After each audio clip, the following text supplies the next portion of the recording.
BA BEd BSc BEd 4th year के अंतर्गत सभी का स्वागत है। आज हम प्रतिपुष्टि है ना, आकलन के संदर्भ में प्रतिपुष्टि, जिसे अंग्रेजी में फीडबैक कहते हैं, फीडबैक के प्रत्यय को स्पष्ट करेंगे। साथ ही साथ उसके अर्थ, सिद्धांत, महत्व के अंतर्गत अधिगम के दौरान प्रतिपुष्टि और अधिगम के बाद प्रतिपुष्टि व इनके प्रकारों पर आज दृष्टिपात करेंगे, जिसके अंतर्गत मौखिक व लिखित प्रतिपुष्टि, वैयक्तिक व सामूहिक प्रतिपुष्टि व रचनात्मक प्रतिपुष्टि इत्यादि है। पहला भूमिका, दूसरा अर्थ, तीसरा सिद्धांत, चौथा महत्व और पांचवा प्रकार। इस प्रकार से क्या है, हम दृष्टिपात करेंगे। भूमिका, परीक्षाओं से वर्ष में 1 या 2 बार विद्यार्थियों की उपलब्धियों के बारे में जानकारी हमें मिलती है। आमतौर पर वे उनके गठन और लेखन कौशल पर केंद्रित होती है। हालांकि प्रत्येक पाठ में हमें विद्यार्थियों की प्रगति, प्रोन्नति का फीडबैक देने के अवसर उपलब्ध होते रहते हैं। इस संदर्भ में फीडबैक का अर्थ है किसी विशिष्ट शिक्षण उद्देश्य के संदर्भ में विद्यार्थियों को उनके प्रदर्शन की जानकारी देना और इस बारे में उनका मार्गदर्शन करना कि वे किस तरह इसमें सुधार कर सकते हैं या आगे बढ़ सकते हैं। इसके अतिरिक्त फीडबैक को निम्न प्रकार भी परिभाषित किया जाता है। फीडबैक उस प्रक्रिया को कहेंगे जिसमें गतिविधि या सूचना के माध्यम से अधिगम में वृद्धि की जाती है तथा छात्रों को यह अवसर उपलब्ध कराया जाता है कि वे अपने वर्तमान या हाल के स्तर में वृद्धि कर सकें। यह व्यक्तिगत रूप से अथवा सामूहिक रूप से प्रदान किया जा सकता है। फीडबैक और आकलन विद्यार्थियों के सीखने, बोलने, पढ़ने और लिखने के विकास के कई पहलुओं से संबंधित हो सकता है। इनके माध्यम से हम विद्यार्थियों के बारे में सतत जानकारी एकत्र करके और किन विद्यार्थियों को कठिनाई हो रही है या कौन से विद्यार्थी आगे की चुनौतियों के लिए तैयार है, इन सब की पहचान करके हम कक्षा में हर किसी की ज़रूरतों को बेहतर ढंग से पूरा करने के लिए अपने अध्यापन में बदलाव कर सकते हैं, है ना। तो फीडबैक देखा होगा आपने, अर्थ थोड़ा सा यहाँ लिख लेते हैं। विशिष्ट शिक्षण उद्देश्यों के संदर्भ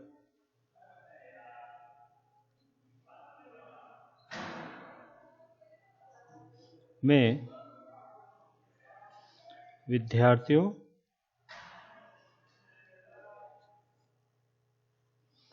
को उनके प्रदर्शन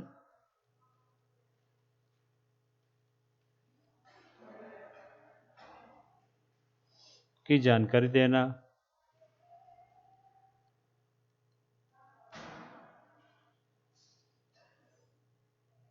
और इस बारे में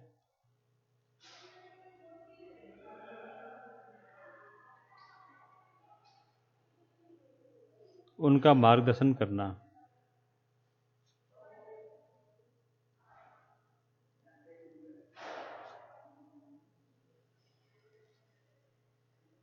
कि वे किस तरह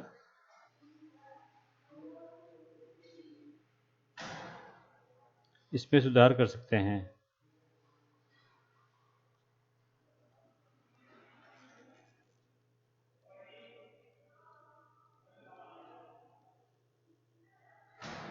अथवा आगे बढ़ सकते हैं।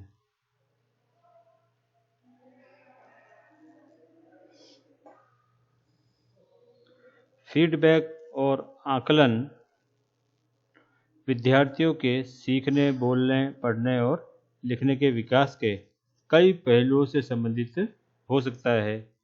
इनके माध्यम से हम विद्यार्थियों के बारे में सतत जानकारी एकत्र करके किन विद्यार्थियों को कठिनाई हो रही है या कौन से चुनौतियां के लिए विद्यार्थी तैयार है, इसकी पहचान करके हम किसी की ज़रूरतों को बेहतर ढंग से प्रस्तुत कर सकते हैं।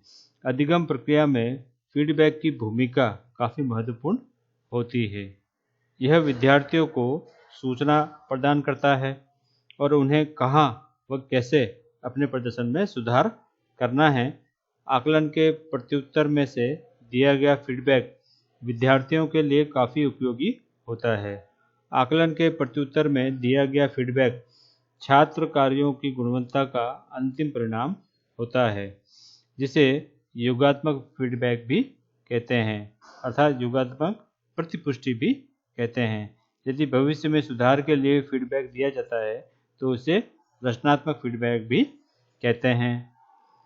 फीडबैक छात्रों को अधिगम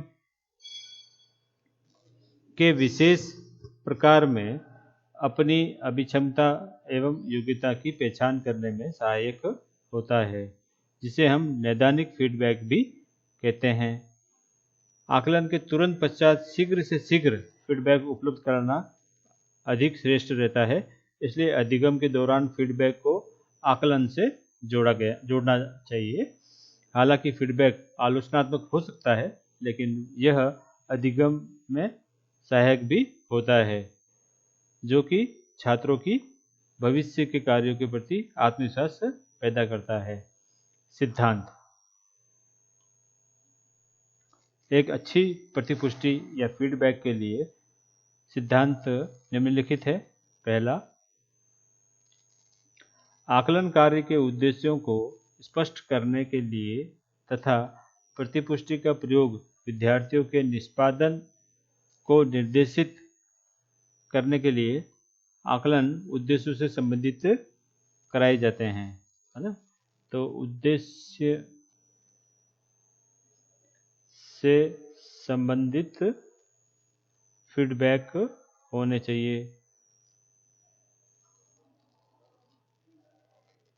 प्रतिपुष्टि होनी चाहिए। बिना उद्देश्य के फीडबैक नहीं देना चाहिए। वैसे मान लीजिए कोई विद्यार्थी अच्छा नहीं पढ़ता है या अच्छा उसने प्रदर्शन नहीं किया है और आपने फीडबैक में दे दिया कि आपने बहुत अच्छा किया, तो उसका नकारात्मक प्रभाव छात्र छात्राओं पर पड़ेगा। इसी तरह से दूसरा जो है, विद्यार्थियों को प्रतिपुष्टि के उद्देश्य के संबंध में वार्ता में व्यस्त रखें, है ना। जो उद्देश्य होते हैं पाठ के, उद्देश्य से संबंधित वार्ता, है ना। वार्ता का मतलब होता है बातचीत में व्यस्त रखे।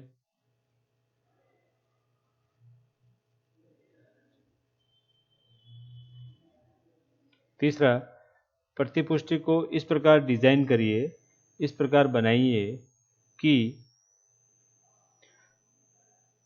विद्यार्थी आत्म मूल्यांकन तथा भावी आत्म अधिगम व्यवस्थापन के लिए प्रेरित हो, है ना। विद्यार्थी आत्म मूल्यांकन के लिए प्रेरित हो।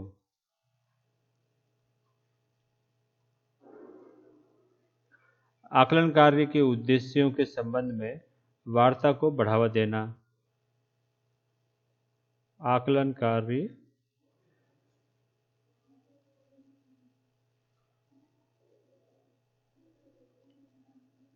के उद्देश्यों की पूर्ति होना, के उद्देश्यों की पूर्ति होना। आकलन का मतलब यहाँ पर यह है असेसमेंट, है ना। आकलन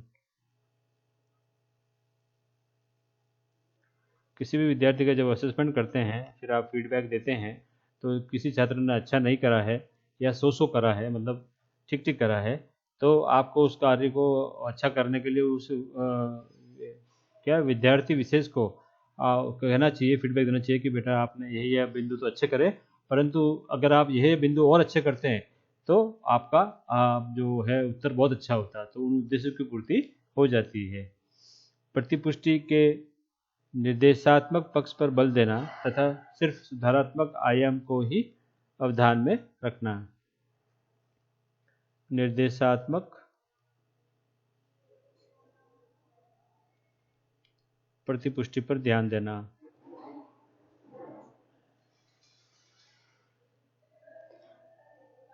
निर्देशात्मक प्रतिपुष्टि मतलब उसको आप क्या है यहाँ पर स्पष्ट निर्देशों का पालन करते हुए प्रतिपुष्टि की पालना करनी चाहिए। आपको उसको क्या है छात्र छात्र को बहलाना फुसलाना नहीं है, नहीं बेटा तूने तो वो अच्छा किया, अब तू और अच्छा करेगा तो और अच्छा होगा, ऐसा नहीं करना है। निर्देश के अनुसार उसने कितना अच्छा किया है वो उसे मतलब उसको क्या है अच्छे की भी जानकारी देनी है, और कहाँ उसने गलती करी है तो उसकी गलती की भी जानकारी उसे देनी है। अगर वो गलती नहीं करता तो उसे भविष्य में काफ़ी फायदा होता है, तो वह भविष्य में अगले जो करने वाले चाहे प्रश्न हो या कोई बात हो तो उसको करते समय उसको वो ध्यान देगा। फीड फॉरवर्ड देने की याद रखिए। फीड फॉरवर्ड देने की याद रखिए, जैसे विद्यार्थियों को यह बताइए कि वे सोचें कि उनका निष्पादन उन्हें उनके उद्देश्य के पास ले जाएगा, है ना। विद्यार्थियों को यह सोचने के लिए कहे कि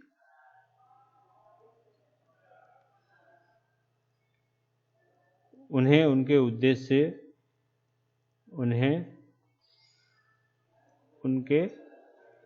उद्देश्यों की प्राप्ति कहाँ तक हुई,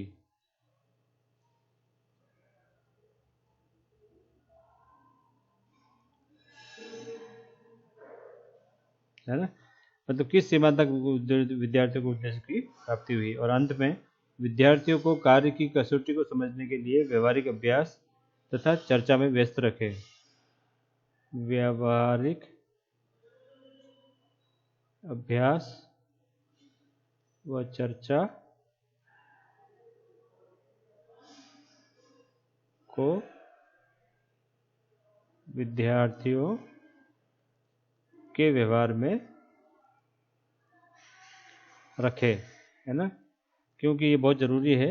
व्यवहारिक विद्यार्थियों को कार्य की कसौटी को समझने के लिए, है ना, कार्य की कसौटी, कार्य कितना महत्वपूर्ण है, कौन सा कार्य पहले किया जाता है, कौन सा कार्य मध्य में किया जाता है, कौन सा कार्य अंत में किया जाता है, इन सभी बिंदुओं को ध्यान में रखते हुए आपको विद्यार्थियों से व्यवहार रखना है। इसके अभाव में क्या है अब जो फीडबैक जो है वो सही नहीं हो पाएगा। अगला जो है आपका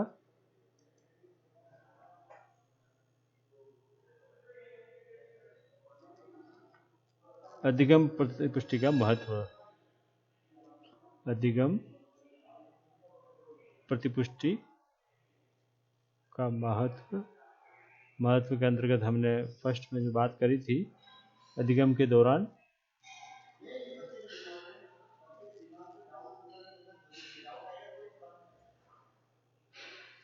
प्रतिपुष्टि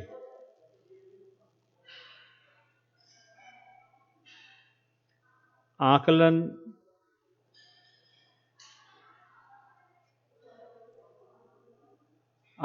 में प्रतिपुष्टि का मतलब फीडबैक,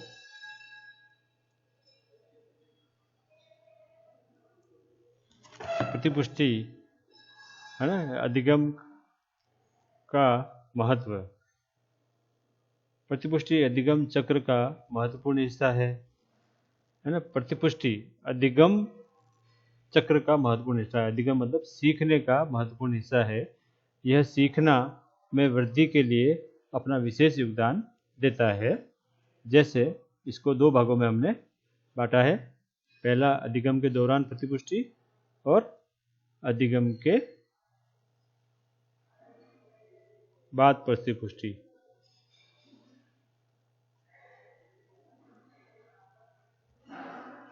पहला, अधिगम के दौरान प्रतिपुष्टि छात्रों को यह महसूस करवाने की कोशिश करते हैं कि अधिगम के दौरान कहाँ पर, है ना, कहाँ पर विशेष रूप से कोशिश करनी चाहिए जिससे अधिगम उन्नत हो सके। यह काफ़ी व उत्पादक होता है, प्रभावी व उत्पादक होता है। एक अध्यापक के लिए अधिगम सीखने के दौरान प्रतिपुष्टि काफ़ी महत्वपूर्ण होती है। एक शिक्षक को यह पता होता है कि विद्यार्थियों के लिए उनके सीखने को बेहतर बनाने के लिए कौन कौन से अवसर मुहैया मतलब कौन कौन से अवसर खोजने या कराने की आवश्यकता पड़ती है। दूसरा, अधिगम के बाद प्रतिपुष्टि। अधिगम अर्थात सीखने के बाद प्रतिपुष्टि का छात्र अपने कार्यों को उन्नत करने के लिए प्रयुक्त नहीं कर सकता है, लेकिन इस प्रतिपुष्टि से प्राप्त अनुशंसाओं को आगामी कार्यों के लिए यह रख सकता है। आमतौर पर तेज छात्र या उच्च बुद्धि वाले छात्र तो ऐसा कर पाते हैं, परंतु सामान्य व कमजोर प्रवृत्ति वाले जो छात्र के लिए यह कार्य मुश्किल हो जाता है। इसका अर्थ यह हुआ कि पढ़ाई के मामले में विद्यार्थियों के वर्तमान स्तर तथा जहां आप उन्हें देखना चाहते हैं इसके बीच के अंतराल को पाटने के लिए हो सकता है कि आपको अपनी पाठ्य योजना को संशोधित करना पड़े। ऐसा करने के लिए आपको कुछ करना पड़ेगा। जैसे मान लीजिए, पहला, विद्यार्थियों को स्वयं यह फैसला लेने के लिए प्रोत्साहित करना चाहिए या प्रेरित करना चाहिए कि उन्हें किन किन संसाधनों को पढ़ने की जरूरत है ताकि वे स्वयं अपना अंतराल पाट सके। दूसरा, निम्न प्रवेश ऊंची सीमा वाले कार्यों का प्रयोग करना ताकि सभी विद्यार्थी प्रगति कर सके। इन्हें इसलिए अभिकल्पित किया जाता है कि सभी विद्यार्थी काम शुरू कर सके, परंतु अधिक समर्थ को प्रतिबिंबित न किया जाए। वे अपने ज्ञान के विस्तार के लिए प्रगति प्राप्त करें। तीसरा, निम्न प्रवेश और ऊंची सीमा वाले कार्यों का प्रयोग करना चाहिए, तभी सभी विद्यार्थी प्रगति कर सकेंगे। चौथा, जरूरत के अनुसार विद्यार्थियों के समूह बनाना, उन्हें अलग अलग कार्य देना चाहिए। पांचवा, कुछ ऐसे कार्य पर वापस नज़र दौड़ानी होगी जिनके बारे में आपने सोचा था कि वे पहले से जानते हैं। पाठों की रफ्तार को धीमा करके तथा हकीकत में आप पढ़ाई को तेज करते हैं, क्योंकि आप विद्यार्थियों को उस पर सोचने तथा समझने का समय तथा आत्मविश्वास देते हैं, जिससे उन्हें सुधार लाने की आवश्यकता होती है। विद्यार्थियों को आपस में अपने काम के बारे में बात करने का मौका देकर तथा इस बात पर चिंतन करके कि अंतराल कहाँ पर है और वे किस तरह से खत्म कर सकते हैं, आप उन्हें स्वयं का आकलन करने के तरीके भी बता सकते हैं। एक अध्यापक के रूप में छात्रों को गृह कार्य या होमवर्क प्रदान किया जाता है, जिससे हमें निम्नलिखित बातों पर ध्यान देना जरूरी है। गृह कार्य में कौन कौन सा फीडबैक देते हैं, है ना। गृह कार्य में जैसे पहला, विद्यार्थियों को प्रतिपुष्टि दे। जब गृह कार्य जांचते हैं आप तो विद्यार्थियों को प्रतिपुष्टि दे। प्रतिपुष्टि मतलब फीडबैक दे। फीडबैक क्या क्या होगा, है ना। गुड, बेटर, है ना, वेरी गुड, प्रोग्रेस करें, है ना, इत्यादि। ये क्या फीडबैक होते हैं। इसे अगले पाठ के लिए अपनी योजना सूचित करने के लिए प्रयोग में लाएं। तीसरा, इस बात का पता लगाएं कि आपके विद्यार्थी कितनी अच्छी तरह कार्य कर रहे हैं। फिर अधिगम या सीखने के दौरान एवं उसके बाद प्रतिपुष्टि के करणीय कार्य कौन कौन से होते हैं। पहला, सीखने के दौरान सीखना या अधिगम एक ही बात है, जिसको हम टीचिंग कहते हैं, लर्निंग कहते हैं। दौरान व उसके बाद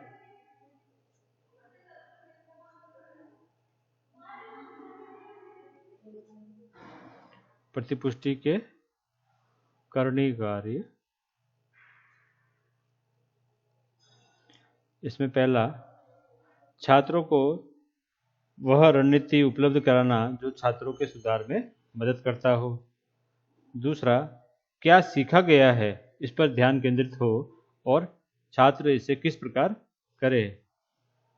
तीसरा, इस संबंध में सूचनाएं उपलब्ध कराना कि कैसे व क्यों छात्र मापदंडों को पूरा करते हैं, अपना नहीं करते हैं।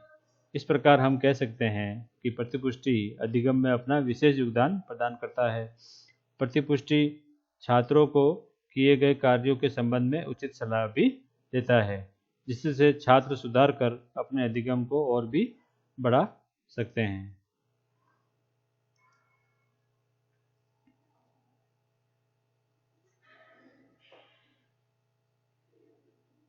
पांचवा, प्रतिपुष्टि के प्रकार।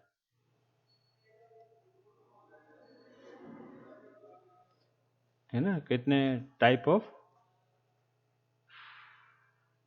Of feedback.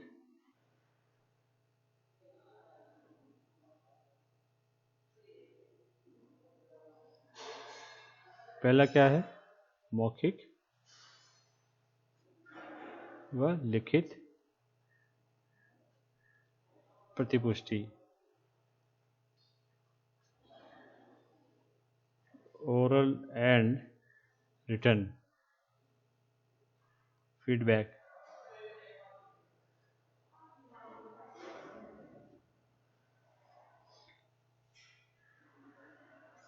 प्रतिपुष्टि एक प्रकार का महत्वपूर्ण उपकरण है। इसे उपकरण की श्रेणी में बताया गया है, जो यह दर्शाता है कि विद्यार्थी सही दिशा में जा रहा है या गलत दिशा में। प्रतिपुष्टि के द्वारा विद्यार्थी को उचित सलाह भी प्रदान की जा सकती है, ताकि वह ओपन अधिगम में उपयुक्त सुधार कर सके। प्रतिपुष्टि को उनकी प्रकृति के आधार पर कई हिस्सों में बांटा सकता है, परंतु यहाँ पर मूलतः हम 2 हिस्सों में या 3 हिस्सों में बांट लेते हैं। पहला है मौखिक व लिखित प्रतिपुष्टि, दूसरा है वैयक्तिक व सामूहिक प्रतिपुष्टि और तीसरा है रचनात्मक प्रतिपुष्टि। मौखिक व लिखित प्रतिपुष्टि। मौखिक प्रतिपुष्टि किसी कार्य के दौरान सामान्यतः प्रयुक्त किया जाता है। यह काफ़ी आसान होता है क्योंकि यह कम औपचारिक है। यह बहुत शक्तिशाली व प्रभावी उपकरण है। यह पढ़ाते समय आसानी से उपलब्ध कराया जा सकता है। मौखिक प्रतिपुष्टि के दौरान हमें प्रशंसा तथा सकारात्मक भाषा का प्रयोग करना चाहिए, क्योंकि जब हमारी प्रशंसा की जाती है तथा हमें प्रोत्साहित प्रेरित किया जाता है तो आमतौर पर हम उस समय के मुकाबले काफ़ी ज़्यादा अच्छा महसूस करते हैं। जबकि हमारी आलोचना की जाती है अथवा हमारी गलती सुधारी जाती है। पुनर्बलन तथा सकारात्मक भाषा समूची कक्षा तथा सभी उम्र के छात्र छात्राओं के लिए प्रेरणादायी होती है। परंतु अध्यापक होने के नाते हमें यह ध्यान भी रखना चाहिए कि प्रशंसा अति विशिष्ट या विशिष्ट होनी चाहिए तथा उसका लक्ष्य विद्यार्थी की बजाय उसके माध्यम से किया गया काम होना चाहिए, अन्यथा वह विद्यार्थी की प्रगति में सहायता नहीं करेगा और विद्यार्थी क्या होगा, फूल के कुप्पा हो जाएगा। तो विद्यार्थी फूल के कुप्पा ना हो, इसलिए उसके काम को तवज्जो दे करके उससे प्रतिपुष्टि या फीडबैक देना चाहिए। मौखिक प्रतिपुष्टि या ओरल फीडबैक के दौरान हम विद्यार्थियों के साथ जो बातचीत करते हैं वह उनके सीखने की प्रक्रिया में सहायता करती है। अगर हम उन्हें बताते हैं कि उनका उत्तर गलत है तथा संवाद को वहीं समाप्त कर देते हैं, तो हम सोचने तथा स्वयं प्रयास करने में उनकी मदद करने का अवसर भी खो देते हैं। यदि हम विद्यार्थी को संकेत देते हैं अथवा आगे कोई प्रश्न पूछते हैं तो हम उन्हें अधिक गहराई से सोचने को प्रेरित करते हैं तथा उत्तर खोजने तथा अपने स्वयं के सीखने का दायित्व लेने के लिए उन्हें प्रोत्साहित व प्रेरित करते हैं, है ना। तो मौखिक परिवर्तन क्या है, जैसे मान लीजिए आप कोई पाठ पढ़ा रहे हैं, किसी पाठ को पढ़ाते समय आपने कक्षा में किसी को पूछ लिया कि नरेश का पर्यायवाची बताइए, है ना। तो कोई बात कोई गलत कर देता है तो उससे नाराज नहीं हुई है कि नहीं बेटा ये सही उत्तर नहीं है, इससे अच्छा उत्तर कौन देगा, तो उससे अच्छा उत्तर देगा जैसे राजा है ना, सम्राट है, फिर कोई बोलता है बादशाह है ना, कोई बोलता है भूपति है, भूपति राजा को भी भूपति कहते हैं, ऐसी बात नहीं है, और भी कई सारे बहुत हो सकते हैं। तो इस प्रकार क्या है, आप उसको फीडबैक दो, है ना। यूँ नहीं कि बिल्कुल ही आपने उसको नहीं तू तेरे को तो कुछ नहीं आता है, तू कुछ नहीं जानता है, इस तरह का संबोधन आपको नहीं करना है। जिसको नहीं आता है उसको पुनर्उत्तर दोहरान करके जो सही उत्तर प्राप्त हुआ है उसको, जिसको नहीं आता है उसको भी दोहराने के लिए कहे और उसको सही उत्तर की बात बतावे। लिखित प्रतिपुष्टि या रिटर्न फीडबैक किसी कार्य की समाप्ति पर दिया जाता है ना। एक प्रभावी लिखित प्रतिपुष्टि या रिटर्न फीडबैक छात्रों को रिकॉर्ड के साथ यह उपलब्ध कराता है कि क्या वह सही कर रहे हैं, क्या सुधार के लिए कुछ सुझाव है, क्या उनकी कोई आवश्यकताएं हैं। इसमें छात्र व अध्यापक मॉनिटर का उपयोग कर सकते हैं जो कक्षा में नेतृत्व करता है, जो यह जानने के लिए उपयोगी है कि प्रतिपुष्टि पर छात्र किस प्रकार अपनी प्रतिक्रिया व्यक्त करते हैं। एक लिखित प्रतिपुष्टि की कुछ विशेषताएं भी होती है।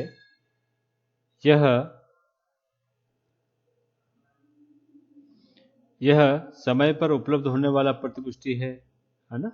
जब अपन होमवर्क चेक करते हैं तो हमें समय पर क्या है, वेरी गुड है ना, गुड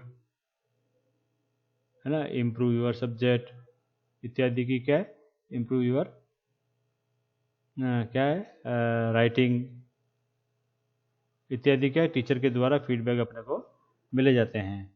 यह लिखित में प्राप्त होने वाला एवं छात्रों के समझने योग्य है, छात्रों के समझने योग्य होता है, छात्रों के समझने योग्य फीडबैक होता है। अगर छात्र नहीं समझेंगे तो उसमें अगली के लिए उन्नति नहीं होगी। छात्रों के समझने योग्य क्या है, प्रतिपुष्टि होती है। तीसरा, छात्र इसकी मदद से पूर्व अभ्यास कर सकते हैं। पूर्व अभ्यास अर्थात अगली कक्षा की जो तैयारी करते हैं तो पूर्व अभ्यास करके क्या पाठ में और अच्छी तरह से ध्यान देते हैं। छात्रों को किन क्षेत्रों में सुधार की जरूरत है इसका निर्धारण करते हैं। किस क्षेत्र में सुधार की आवश्यकता है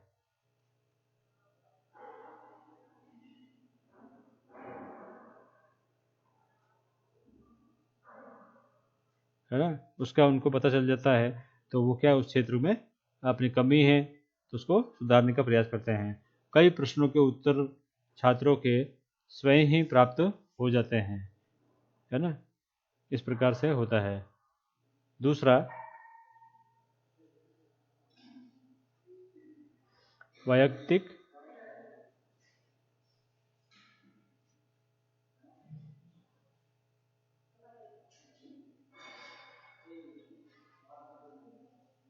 व सामूहिक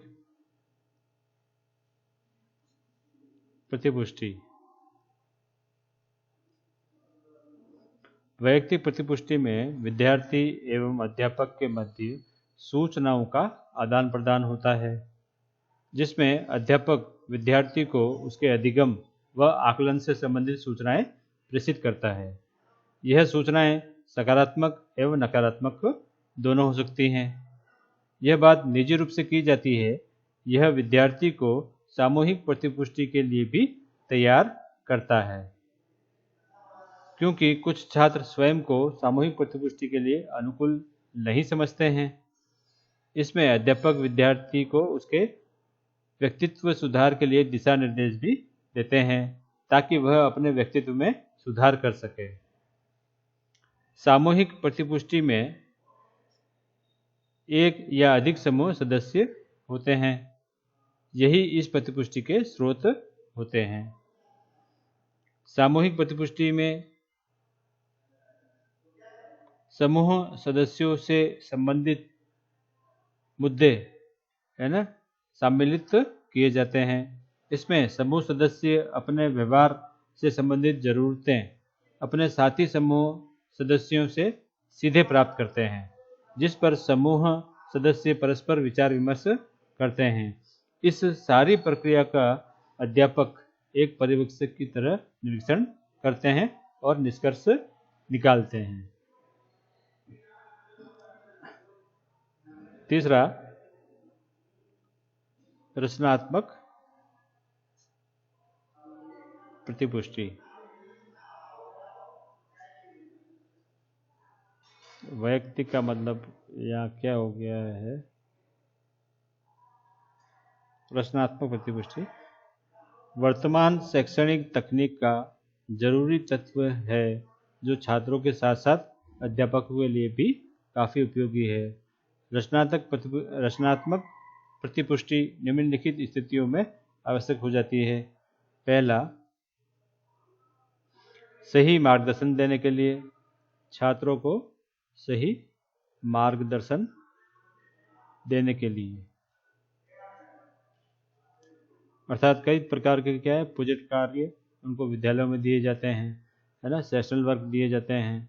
तो इनमें क्या है उनकी मदद करनी चाहिए, तो उनमें इनकी क्या है मार्गदर्शन, है ना, प्रोजेक्ट वर्क में गाइडेंस की आवश्यकता होती है। यदि गाइडेंस प्रॉपर नहीं होगा तो ये प्रोजेक्ट वर्क या सेशनल वर्क सही नहीं हो पाएंगे।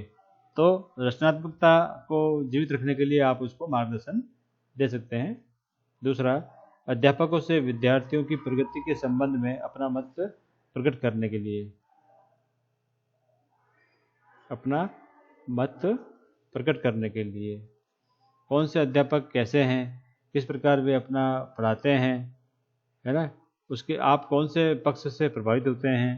तो विद्यार्थी अपना मत प्रकट करते हैं अध्यापकों से, फिर अध्यापक भी विद्यार्थियों को अपना मत प्रकट करते हैं कि अमुक जो विद्यार्थी है वह अच्छा है और अमुक विद्यार्थी को सुधार की अपेक्षा है। यदि वो सुधार करेगा उस क्षेत्र में तो अवश्य ही उसमें क्या है विषय को समझने की ललक जो है अच्छी हो जाएगी। व्यवहार के परिणामों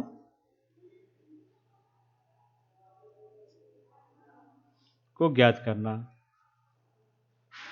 कौन सा व्यवहार कैसा है और ज्ञात करने के लिए क्या करते हैं आप, आजकल तो क्या है कक्षों में क्या है कैमरे लग गए हैं और कैमरे के माध्यम से क्या है प्रत्येक का जो व्यवहार देखा जाता है। परंतु एक शिक्षक जो होता है जब वो वार्तालाप करता है अनेक प्रकार के विद्यार्थियों से, तो उनके परिणामों को ज्ञात करके वह विद्यार्थियों का लगभग आकलन लगा लेता है और कहता है कि आपको इसी क्षेत्र में आपको क्या है विचार विमर्श करके उसमें सुधार की आवश्यकता होती है।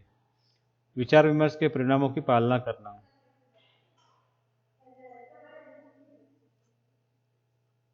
अनेक विचार विमर्श के परिणामों की पालना करना।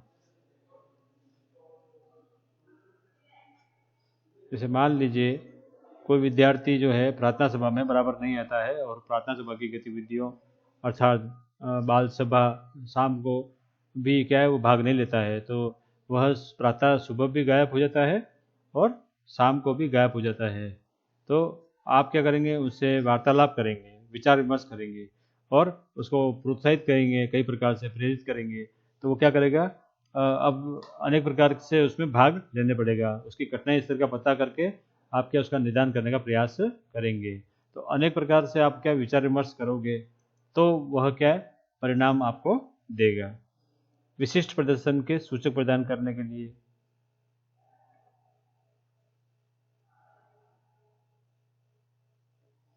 विशेष प्रदर्शन प्रदान करने के लिए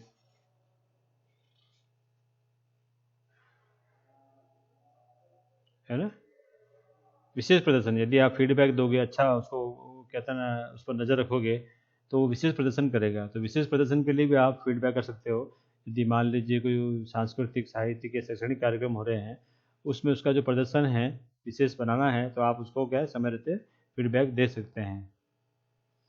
बार बार त्रुटियों के घटित होने पर, यदि बार बार बालक गलती करता है उस दौरान, एक्ट करने के दौरान या कई अन्य बार बार त्रुटि के होने पर भी आप उसको बोल सकते हैं कि नहीं बेटा ऐसा नहीं, यदि आप ऐसे करोगे तो फिर आप ऐसा होगा, आप ऐसा करिए तो और अच्छा होगा। अनसुलझी समस्याओं को जारी, अनसुलझी समस्याएं होती है,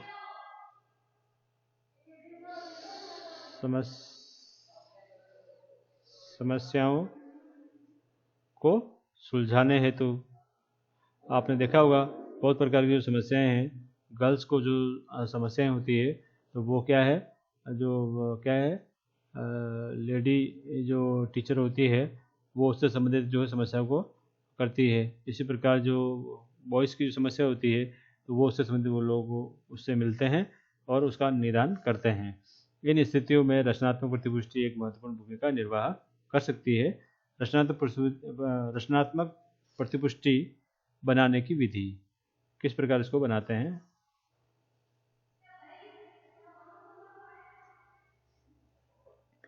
रचनात्मक प्रतिपुष्टि बनाने की विधि को निम्न प्रकार से अपन कह सकते हैं। अपन स्टेप वाइज चलेंगे।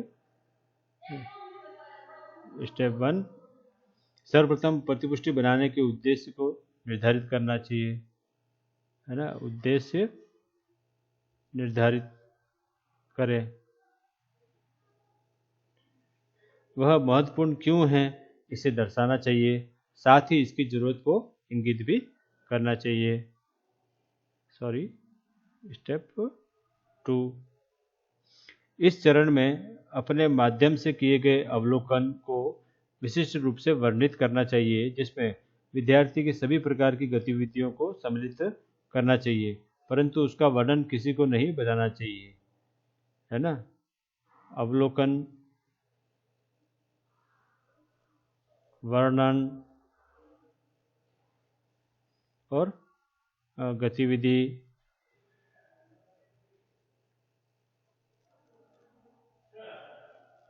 इत्यादि इसमें सम्मिलित होते हैं। स्टेप 3, तीसरे चरण में विद्यार्थी की क्रियाओं व प्रतिक्रियाओं को वर्णन करना चाहिए, है ना। क्रियाओं व प्रतिक्रियाओं का वर्णन करना चाहिए। इसके लिए हमें विद्यार्थी के व्यवहारों का पूरा अवलोकन करना चाहिए, साथ ही शिक्षार्थी व्यवहार का भी ध्यान रखना चाहिए, है ना। स्टेप 4, इस चरण में विद्यार्थी से कुछ व्यवहारिक प्रश्न भी पूछने चाहिए। व्यवहारिक प्रश्न पूछे, उसके प्रति उत्तर के आधार पर ही कुछ दिशा निर्देश करने चाहिए। उत्तर के आधार पर निर्देश देने चाहिए, है ना। ये स्टेप है रचनात्मक कार्य के बनाने की विधि की बात कर रहा हूँ मैं, है ना। प्रोसेस की बात कर रहे हैं मैंने। लास्ट में है 5वां और 6वां। 5वें चरण में कुछ विशिष्ट सुझावों को सम्मिलित करना चाहिए, है ना। सुझाव कौन कौन से हैं, उसको अपनी अधिगम प्रक्रिया को उन्नत बनाने के लिए दिशा निर्देश भी दिए जाते हैं, और इन सुझावों को प्रभावकारी बनाने के लिए इससे प्रायोगिक तथ्यों एवं उदाहरण को भी शामिल किया जा सकता है।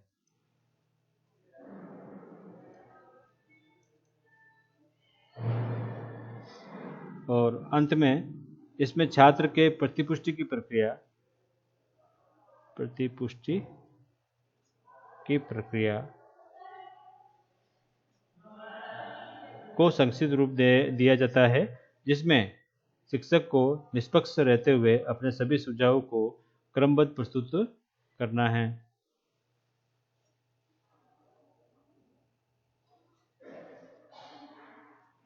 है ना, क्या सुझाव,